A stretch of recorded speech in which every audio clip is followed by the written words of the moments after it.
Hey there! I thought I would just do a quick video for you talking about how I supported my mental health during my own chronic fatigue syndrome ME recovery.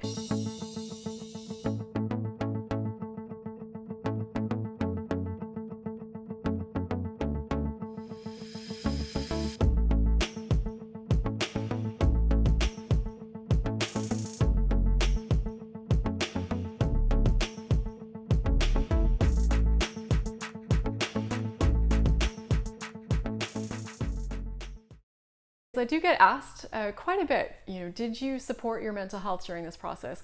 Oh my goodness, did I ever. None of this would have been possible had I not been supporting my mental and emotional health throughout this whole process, because in my experience, recovery from chronic fatigue syndrome, or ME, is a ultra marathon with just so many opportunities where it's just really tempting to give in, to stop working. So I needed the skills, the habits, the support, the mental strength, the toughness to keep going. Otherwise, none of this would have been possible for me.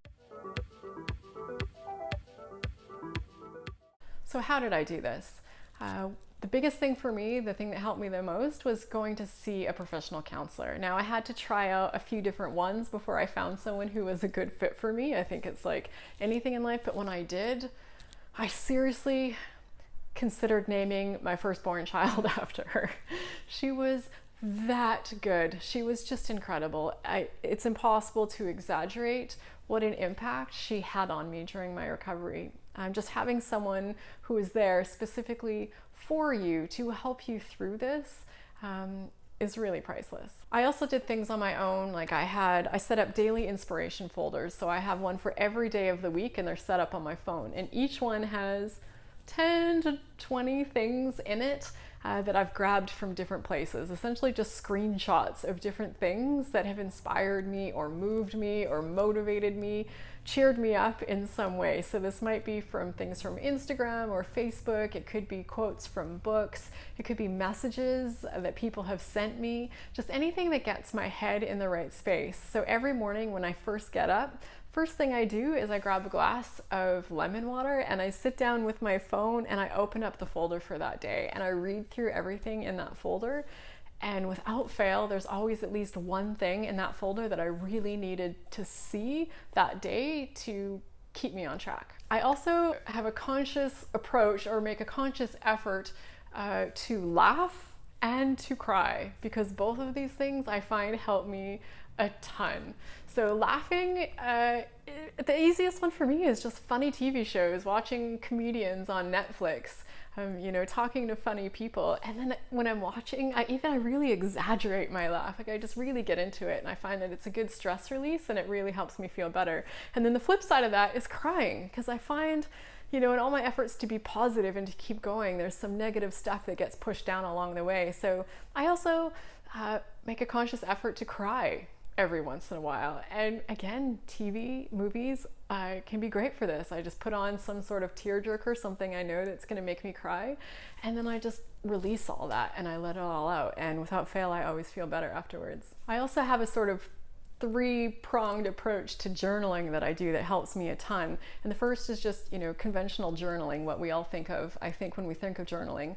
But I do it in small doses. So I do 5 minutes a day. So every morning, within about an hour of getting up, I sit down on my computer, and just for 5 minutes, I just type something into my journal, and it really helps me to get my head straight and get me focused for the day. And then two other aspects of this are I keep a success log somewhere. For quite a while it was something visual. It was actually something on my wall that I could see, but now I keep it in a book. But I just write down things that I've achieved, things that I've accomplished, and it helps to keep me on track. It helps to remind me that all this hard work that I'm doing is actually getting me somewhere. So when I can see that it's taking me towards my goals, it keeps that motivation high to keep doing these things. And then the third piece of this is to keep a gratitude list somewhere, just writing down things that I'm grateful for. It's a really powerful thing to do this regularly, because when you're going to have to come up with things to be grateful for every single day, it creates a bias towards gratitude. You start looking for them throughout the day, because you're going to have to write them down at the end of the day or in the morning or whenever you happen to do it. So these three journaling practices have been really powerful in helping me to stay on track. Another one is meditation.